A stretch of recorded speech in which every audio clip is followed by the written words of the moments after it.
घर में दो फरिश्ते हैं, शंकर और पार्वती का रूप है घर के बुजुर्ग माता और पिता। ये शंकर का स्वरूप है, ये शिव का रूप है। जिसने इनको पहचान लिया, जो इनको पहचान गया, फिर उसको कहीं जाने की जरूरत नहीं पड़ी। शंकर खुद उनके दरवाजे पर आया है। आप स्वयं जानते हो कि पौंडलिक अपने माँ बाप की सेवा कर रहा था और भगवान नारायण दरवाजे पर आकर खड़े हो गए थे। बोलो सही है? माँ बाप की सेवा कर रहे थे और दरवाजे पर हरि विट्ठल आकर खड़े हो गए थे और पौंडलिक से कहते हैं कि तेरे दरवाजे पर बहुत सारी गंदगी कीचड़ पड़ा है, क्या करूं, कैसे खड़े हूं। तब एक ईंट बाहर फेंक दी और उस ईंट पर कमर पर हाथ रखकर मेरे हरि विट्ठल खड़े हो गए अपने भक्त को दर्शन देने। जिनके मस्तक पर, जिनके सिर पर, जिनके मस्तिष्क पर स्वयं शंकर भगवान विराजमान, स्वयं शिवलिंग। अगर माता पिता की सेवा आप कर रहे हैं, माता पिता को श्रेष्ठ मान रहे हैं, माता पिता को श्रेष्ठता दे रहे हैं, तो शिव आपके मस्तक पर है, आपके नजदीक में, आपके करीब में। उसको पहचानने में देरी ना करें। शिव महापुराण की कथा कहती है, रोटी कमाना सरल है पर रोटी परिवार के साथ में बैठकर खाना, जम के बोलो, कठिन है। अगर आपका पूरा परिवार एक जगह पर बैठकर, एक साथ बैठकर भोजन कर रहा है तो समझ लो कि दुनिया के सबसे सुखी व्यक्ति आप हो, सबसे सुखी। पानी में गिरने से कोई मरता है? जम के बोलो जरा, मरता है कि नहीं मरता? तालाब में कोई गिर गया, समुद्र में कोई गिर गया, नदी में कोई बड़ी नदी है, पानी से लबालूम हो रही है, सरोवर है, कुंड है, तालाब है, कुआं है, कोई गिर गया, मरेगा कि नहीं मरेगा? जम के तो बोलो, मरेगा। पर ईमानदारी से बोलो जरा, पानी में गिरने से कोई मरता है? शिव महापुराण की कथा कहती है पानी में गिरने से कोई नहीं मरता, पानी में गिरने से नहीं मरता। शिव पुराण की कथा कहती है उसको तैरना नहीं आता इसलिए मरता है। पानी में गिरने से क्या मरेगा? तैरना आता तो मरता क्या? पानी में गिरने से कोई नहीं मरता, मरता वो है जिसको तैरना नहीं आता। उसी तरह संसार में सब जन्म लेते हैं, परिवार में सब आते हैं, दुख सबकी जिंदगी में आता है, समस्या सबके जीवन में आती है, कष्ट सबके जीवन में आता है, पर पार वही उतरता है जिसको संसार सागर से तैरना आता है, समस्या से दूर। आप सारी समस्या से निपटने के लिए आपने एक बल उत्पन्न कर लिया, सारी समस्या का हल एक लोटा जल। एक लोटा जल आप शंकर जी को समर्पित कर रहे हो, शिव जी को एक लोटा जल चढ़ा रहे हो, शंकर भगवान को एक लोटा जल चढ़ा रहे हो, इससे बड़ा बल तुम्हारे भीतर आ गया। सारी समस्या का हल एक लोटा जल।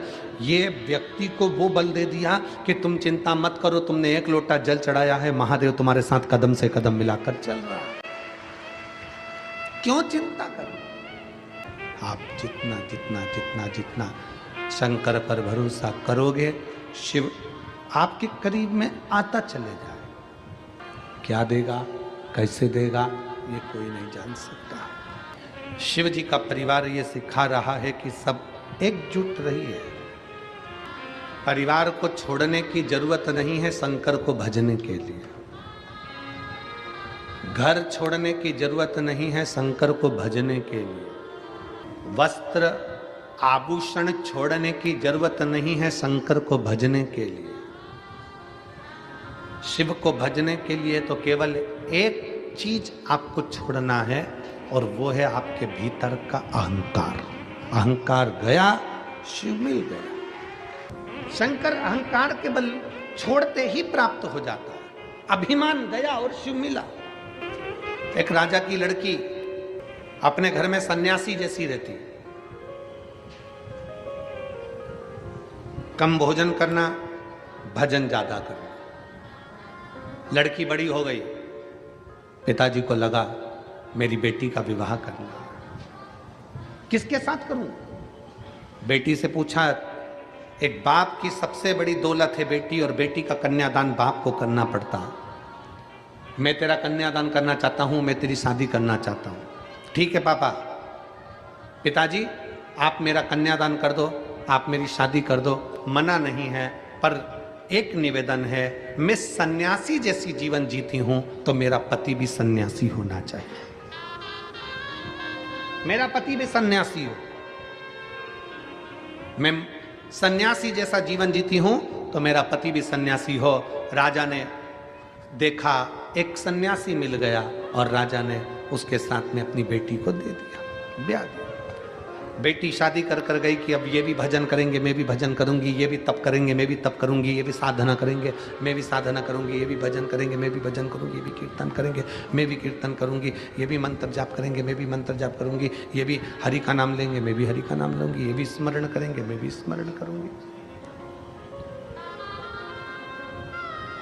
अच्छी जोड़ी हो गई, श्रेष्ठ जोड़ी है कि अब भजन में लग गए दोनों, कीर्तन में लग गए दोनों, स्मरण में लग गए। 1.5 महीना निकला, केवल 1.5 महीना, 1.5 महीना निकला। बेटी भी सन्यासी का जीवन जी रही थी और पति भी सन्यासी का जीवन जी रहा। 1.5 महीना निकला और 1.5 महीने बाद बेटी ने देखा कि एक कटोरे के अंदर 4 रोटी रखी है, सूखी रोटी। तो बेटी ने अपने पति से पूछ लिया, सन्यासी से पूछा, ये 4 रोटी कैसे रखी हुई है, ये 4 रोटी किसने रखी है? सन्यासी बोले, ये रोटी मैंने रखी है। क्यों? कल अगर कहीं से अन्न नहीं मिला, कल के लिए ये रोटी, रूखी सूखी रोटी मैंने कर दी। पत्नी अपने पति के हाथ जोड़ ली, हाथ जोड़।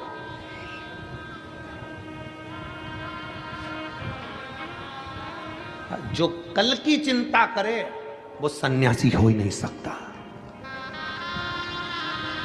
जो कल की चिंता कर रहा है वो सन्यासी कैसे हो सकता है? सन्यासी तो वो होता है जो कल की क्या, एक पल की चिंता ना करे। हम तो बाबा के भरोसे चलते हैं। सन्यासन ने हाथ जोड़कर अपने पति से कहा कि जो कल की चिंता करे वो सन्यासी नहीं हो सकता।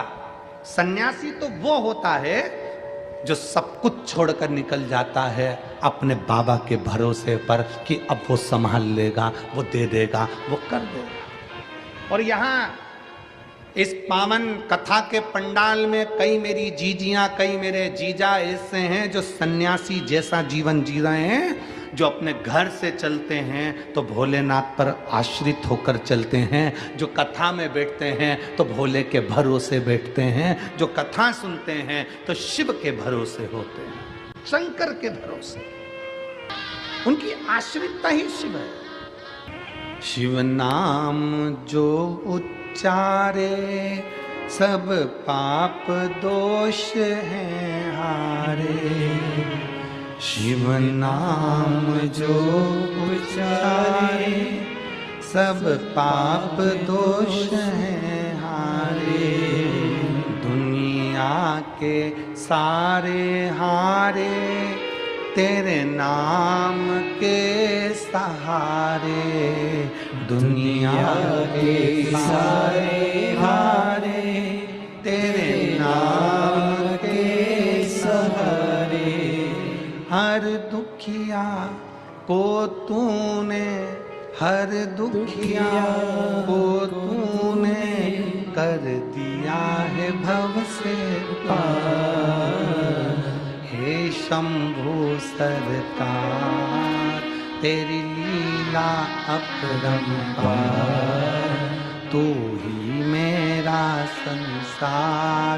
भोले कितने सुंदर हो, भोले कितने सुंदर हो। शंभू सरकार, तेरी लीला अपरंपार, तू ही मेरा संसार, भोले कितने सुंदर हो, भोले कितने सुंदर हो। तेरे शीश पे गंग सोहे, मस्तक पे चंदा सोहे, तुम कितने सुंदर हो, तो भोले कितने सुंदर हो। शिव तत्व में कल की चिंता नहीं है। राजा की लड़की सन्यासी से कहती है, जो कल की चिंता करे तो सन्यास किस काम का। कल की चिंता गृहस्थी करते हैं, सन्यासी नहीं। बाबा के आश्रित होकर अगर चल रहे हो, भगवान के आश्रित होकर अगर चल रहे हो, तो फिर चिंता करने की जरूरत नहीं। हम आपसे पूछे, यहां किसके भरोसे पर बैठे हो? जम के बोलो जरा।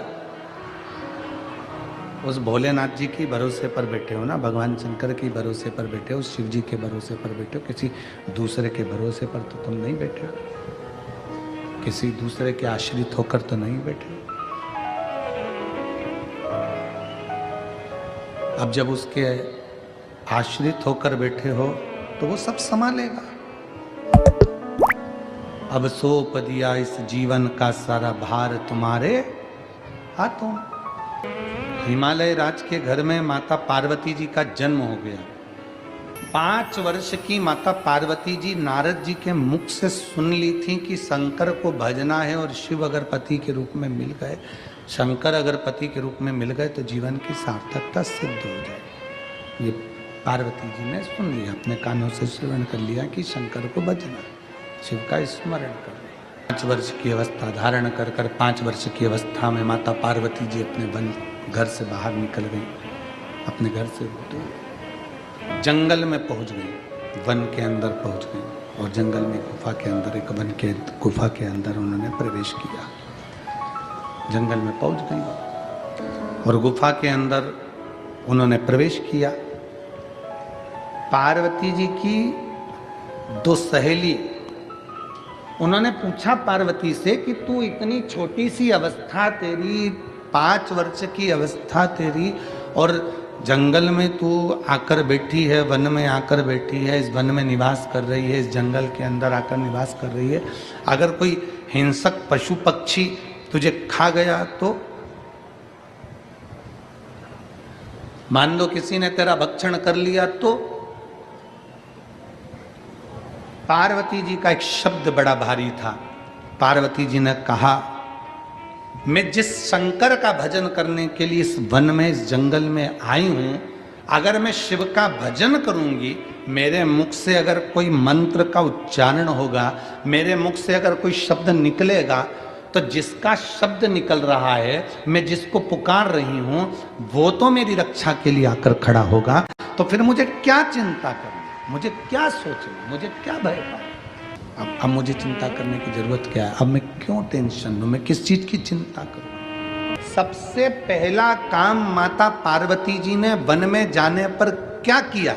सबसे पहला काम माता पार्वती जी ने, शंकर भगवान के लिए अगर वन में गई है तो पार्वती ने सबसे पहला काम करा, पार्थिव लिंग का निर्माण कर पार्थिव लिंग के जल से ही, उसी के भस्म से ही अपना त्रिपुंड बना लिया, मस्तक पर त्रिपुंड।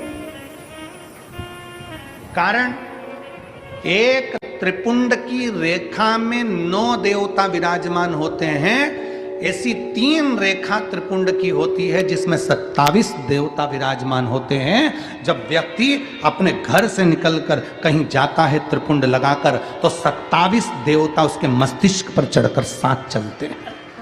27 देवता। उस त्रिपुंड में इतना बल होता है, इतना बल त्रिपुंड के अंदर होता है कि वो 27 देवता उसके साथ चलते हैं।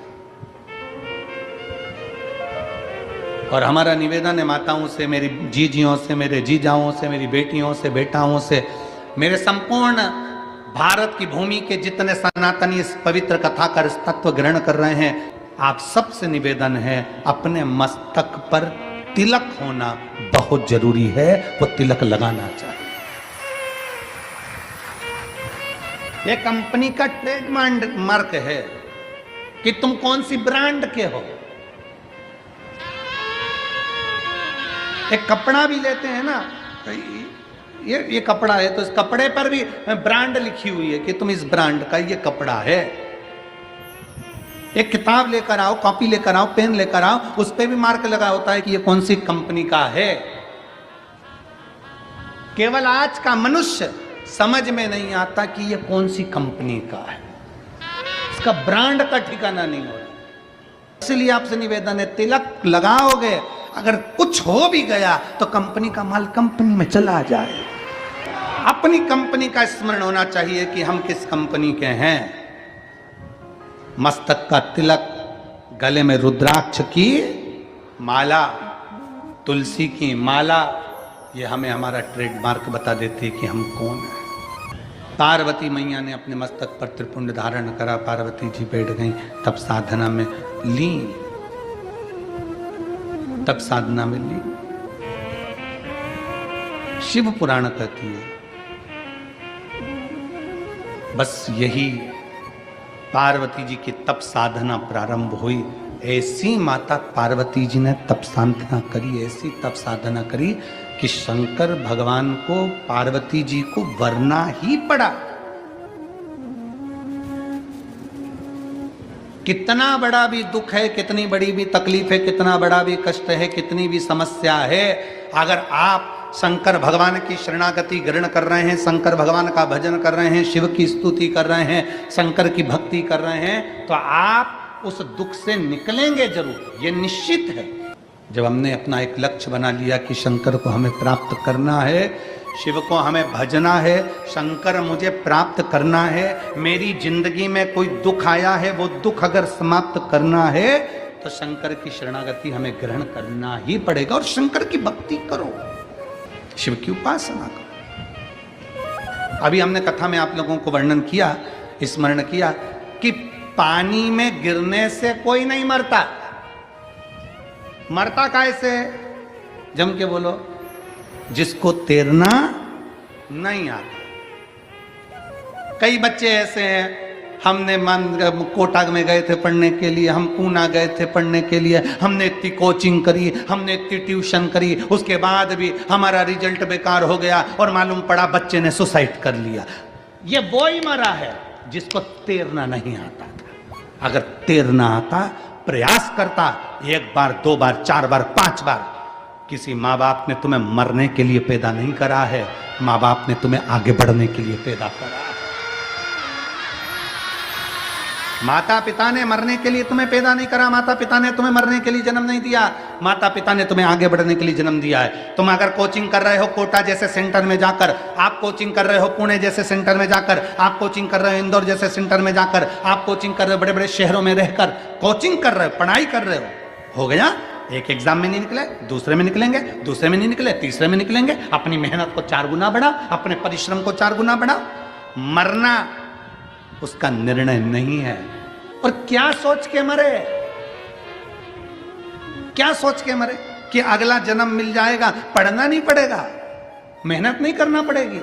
अगर एक ड्यूटी टाइम पर पूरी नहीं होती है, जो व्यक्ति समय पर ड्यूटी नहीं करता तो उसको नाइट ड्यूटी में लगा दिया जाता है, दूसरी बार फिर जन्म देकर फिर झोंक दिया जाता है।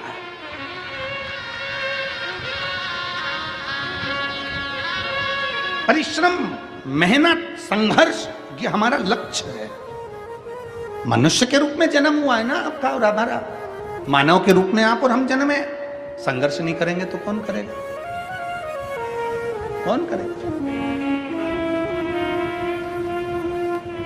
अपने लक्ष्य को प्रबल बनाइए। लखनऊ का एक बालक कुबेरेश्वर धाम पर आया था, नवीन उसका नाम था। हम उसका सरनेम तो नहीं जानते, पर नवीन उसका नाम था। अगर वो बेटा कथा सुन रहा हो, 3 दिन कुबेरेश्वर धाम पर वो रुका और उस बीच में हमारा सीहोर आगमन हुआ। हम सीहोर आए और धाम पर आए, बाबा को प्रणाम करा, नमन करा, जल चढ़ाए, शाम की आरती कर रहे थे और वो नवीन 3 दिन का सीओ रुका हुआ था, तो वो आया बहुत तेज, उसने आवाज लगाई बाबा बाबा बाबा कर कर हमारा ध्यान गया। हमारा ध्यान गया तो हमने उसको बुलाया, इधर कहाँ से आया है? कि मैं लखनऊ से आया। हमने कहा कैसे आया है? बस बहुत हार चुका हूं, अब मैं बहुत हार चुका हूं। पिता चले गए कोरोना महामारी में, मेरी माता वो भी चली गई, अकेला। परिवार वालों ने सारी जायदाद प्रॉपर्टी ले ली, गलत गलत कार्य में मुझे फंसाने का प्रयास किया। अब मैं मरना चाहता हूं। किसी ने कहा एक बार तू कुबरेश्वर धाम होकर आ जा, इसलिए मैं यहां पर आया हूं। तो मैंने कहा यहां से जाकर मरेगा क्या? तू यहां आया है तो यहां से जाकर मरना है क्या तेरे को? तो कि हाँ, प्लानिंग तो पूरी ऐसी ही है, प्लानिंग पूरी ऐसी। हमने कहा तो फिर तुझे यहां आना ही नहीं था। और अगर तू बाबा के धाम पर आया है, अपने बाप के घर पर आया है, तो समझ लेना तेरा बाप वो गया, ये बाप अभी जिंदा बैठा है। वो बाप गया और तेरा पिता जाते जाते इस बाप के पास में छोड़कर गया है। अब संभालना इसकी जवाबदारी है। तू यहां से जा, चौगनी मेहनत कर, परिश्रम कर, सारी समस्या का हल एक लोटा जल, लग जा भगवान शंकर के पीछे। जो पढ़ा आज वो बच्चा अगर सुन रहा होगा तो उस बच्चे को मैं धन्यवाद दूंगा कि उसकी नेवी में नौकरी लगी उस बेटे की और अच्छी जॉब कर रहा है। परिवार का सारा धन छोड़कर खुद चले गया, बाहर रह रहा है और खुद की प्रॉपर्टी बनाई उस बच्चे ने, खुद की प्रॉपर्टी, खुद का धन बनाया, खुद की जमीन बनाई। खा ले परिवार वाले, रख ले परिवार वाले। अगर अपना दिल, अपना शरीर और परमात्मा की कृपा अगर प्रबल है तो ऐसी ना जाने कितनी जमीन और कितनी प्रॉपर्टी बन सकती है। क्या देगा बाबा, कैसे देगा बाबा? अपना लक्ष्य, मेरे परिवार वालों ने मेरी जमीन रख ली, मेरे घर के लोगों ने मेरा मकान रख लिया, उसने मुझे ऐसा कह दिया, हम उन्हीं में उलझे रहते हैं, तो आगे कब बढ़ेंगे? हम विचार करें अपना, हम उन्हीं में उलझे। मेरे परिवार वालों ने ये रख लिया, मेरे घर के लोगों ने वो रख लिया, बड़ी बहू ने ऐसा कह दिया, सास ने वैसा कर दिया, ससुर ने वैसा कर दिया, दादाजी चिल्ला दिए, बच्चे ने ऐसा बोल दिया, नानी जी वो बोल दी। हम दिन भर उनमें उलझे, तो अपनी पढ़ाई कब करेंगे? अपन आगे कब बढ़ेंगे? अपनी एजुकेशन कब करेंगे? अपनी उन्नति की सीढ़ी पर कब चढ़ेंगे? हम जब इनसे बाहर निकले, इन सोचने से बाहर निकले। हम उसी में उलझे हुए हैं, उसने ऐसा कह दिया, उसने वैसा कह दिया, उसने। हम शिव महापुराण की कथा के माध्यम से कहना चाहेंगे, शंकर भगवान जब भी बैठते हैं स्थिर होकर पार्वती जी को अमर कथा सुनाते हैं। शंकर भगवान केवल अकेले ऐसे वक्ता हैं जो अपनी पत्नी को कथा सुना रहे हैं,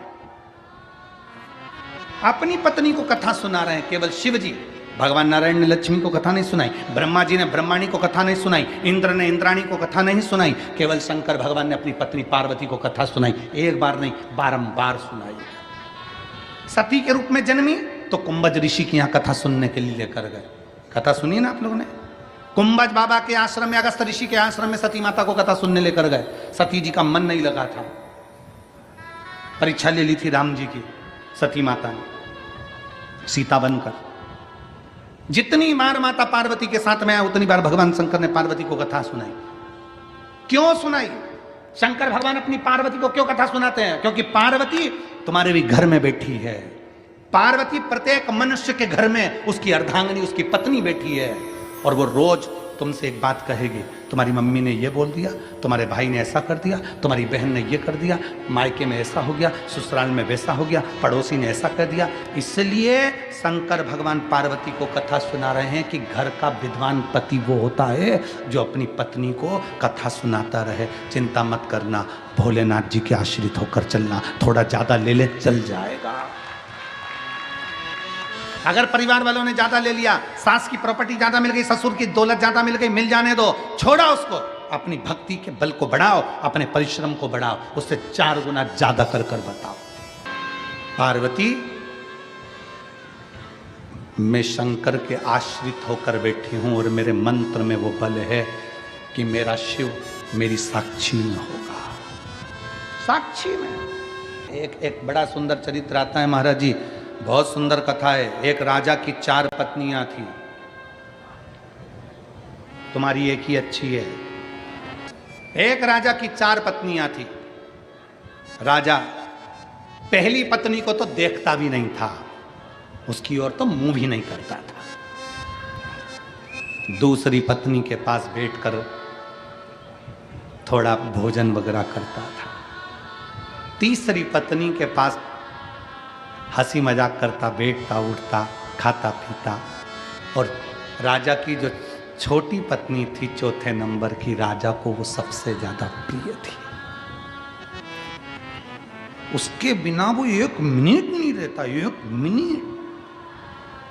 इतना प्रेम, इतना प्रेम, इतनी आसक्त, इतनी सुंदर वो चौथी पत्नी की उसकी ओर आसक्त हो गया। और हे शंभु सरकार तेरी लीला अपरंपार, तू ही मेरा संस्कार। शंकर कितने सुंदर हो, तुम कितने सुंदर हो। हे शंभु सरकार तेरी लीला अपरंपार, तू ही मेरा संसार। शंकर कितने सुंदर हो, तुम कितने सुंदर हो। शिव नाम जो उच्चारे, सब पाप दोष है हारे। शिव नाम जो उच्चारे, सब पाप दोष है हारे। दुनिया के सारे हारे, तेरे नाम के सहारे। दुनिया के सारे हारे, तेरे नाम के सहारे। हर दुखिया को तूने, हर दुखिया को तूने कर दिया है भव से पार। हे शंभु सरकार तेरी लीला अपरंपार, तू ही मेरा संसार। शंकर कितने सुंदर हो, भोले कितने सुंदर हो। शिव जैसी सुंदरता कहाँ? पर राजा, उसको चौथे नंबर की पत्नी से बड़ा प्रेम है। उसको चौथे नंबर की पत्नी अच्छी लग रही, उसको चौथे नंबर की पत्नी श्रेष्ठ लग रही, उसको चौथे नंबर की पत्नी अच्छी दिख रही। पहली की ओर मुख नहीं देखता, दूसरे के पास बैठकर भोजन भी करता, बात भी करता, तीसरे के पास बैठकर थोड़ी हंसी मजाक भी करता, भोजन भी करता, समय भी निकालता। और चौथी के बिना 1 मिनट भी नहीं। सुबह शाम दोपहर रात चौथे नंबर की पत्नी होना उसको, चौथे नंबर। समय निकलता गया, अवस्था ढलती चली गई, राजा मरने पर आ गया। राजा ने पूरे नगर में सूचना कर दी, मैं मरूंगा, मेरे मरने पर मेरे साथ मेरी एक पत्नी जाना चाहिए। सूचना करी जाए, मेरे मरने के साथ मेरी कौन सी पत्नी मेरे साथ जाएगी। पूछा, महाराज आप किसको ले जाना चाहते हो? अब जिसके साथ 24 घंटे रह रहा है, हर पल रह रहा है, दिन रात रह रहा है, तो सबसे ज्यादा किसको ले जाना चाहेगा? चौथी को। राजा ने कहा, हमारी चौथी पत्नी को बोलो तैयारी करे, वो हमारे साथ जाएगी। जैसे ही चौथी पत्नी को मालूम पड़ा, उसने कहा, पागल हो गया, अक्ल नहीं है इसमें।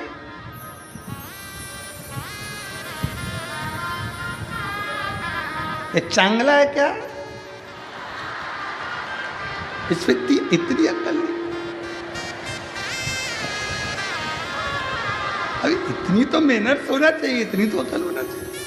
अभी ये मरे तो इसके साथ मैं भी मरूं। पत्नी ने मना कर दिया, मैं नहीं जा सकती। मना कर दो राजा को, मैं ना जाऊंगी। ठीक है, राजा को सूचना मिली कि चौथे नंबर की पत्नी ने मना। तीसरी से बोल दो, वो तैयारी कर लेगी, वो भी मुझे बहुत चाहती है।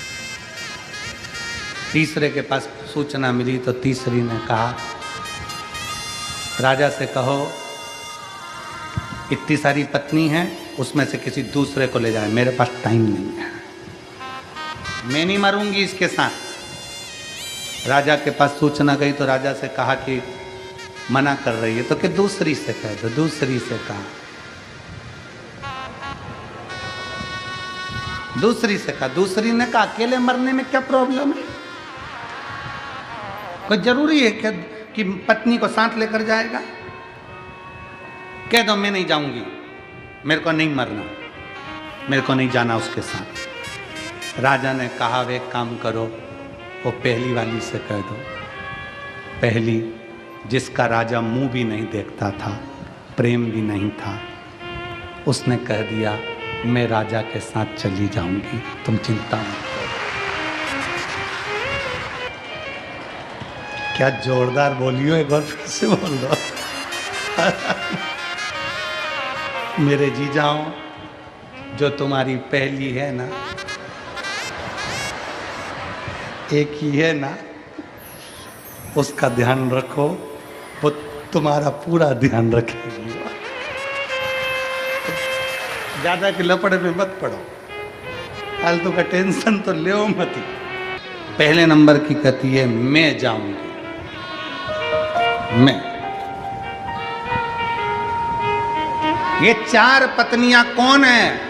पहले नंबर की है आत्मा, दूसरे नंबर का है पैसा, तीसरे नंबर का है परिवार और मित्र, चौथे नंबर का है तुम्हारा शरीर। आखिरी में ना शरीर जाएगा, ना परिवार जाएगा, ना पैसा जाएगा, ये आत्मा परमात्मा से मिल जाएगा। कोई नहीं जाने वाला, कोई भी नहीं।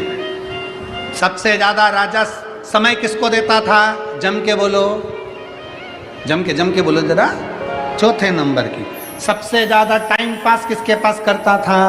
चौथे नंबर के पास। सबसे ज्यादा पैसा किस पे खर्च करता था?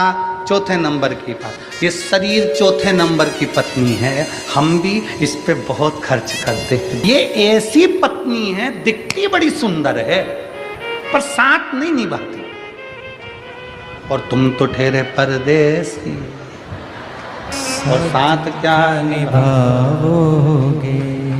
चौथे नंबर की पत्नी हमारा शरीर साथ नहीं निभाता, आखिरी में छोड़कर चला, शरीर छूट जाएगा। दूसरे नंबर का, तीसरे नंबर की पत्नी है हमारे घर के परिवार के लोग, मित्र, सखा, दोस्त और हमारा परिवार। ये तीसरे नंबर की पत्नी है। एक बार बीमार होकर देखना, हॉस्पिटल में परिवार वाले, पैसा तुम्हारा, तिजोरी तुम्हारी, धन तुम्हारा, और तुम्हारा धन परिवार वाले तुम पे भी नहीं खर्च कर पाएंगे। 50 बार सोचेंगे वेंटिलेटर से उतार लें, अब फालतू का लग गया है, फालतू का लग रहा है, आईसीयू में पड़ा है, बेकार में पैसा लग रहा है। अब तो डॉक्टर तो बस बोल रहे होंगे उतार लो, अब मरने दो। कब तक पैसा लगाएंगे, लाखों रुपए खर्च हो जाएंगे। ये तीसरे नंबर की पत्नी है। परिवार, नाते, रिश्ते केवल तुम्हारा सुख देखकर तुम्हारे साथ होते हैं। हमने पहले भी कथा में कहा, सुख में सब आगे हैं और दुख में सब पीछे हैं। शादी होगी तो बारात घोड़े के आगे, घोड़ी के आगे, दूल्हे के आगे सब लोग नाचते हैं। बोलो नाचते कि नहीं नाचते? दूल्हे के पीछे नाचते कि आगे नाचते? आगे नाचते हैं। और जब कोई मर जाता है तो जितने रिश्तेदार हैं अर्थी के पीछे हो जाते हैं। सुख में सब आगे, दुख में सब पीछे। और बाबारी दुनिया मतलब की दुनिया में किसी का कोई नहीं। सुख के साथी हजारों हैं, जब वक्त पड़ा तब कोई नहीं। धन के साथी हजारों हैं, जब धन ही नहीं तो कोई नहीं। वावारी दुनिया मतलब की दुनिया में किसी का कोई नहीं। तीसरे नंबर की पत्नी है हमारा परिवार, हमारा मित्र, हमारे सखा, हमारे अपने। और दूसरे नंबर की पत्नी है हमारा पैसा, हमारा पैसा। कितना भी जोड़ लो आखिरी में यहीं छोड़ना है। फार्म हाउस बनाया तो नाम लिख दिया कमला निवास, मकान बनाया तो नाम लिख दिया विमला निवास, और किसी से दिल लग गया तो हाथ पर लिखवाया है। इतना बड़ा तो दिल बनवाया और उसमें बीच में लिखवा दिया के।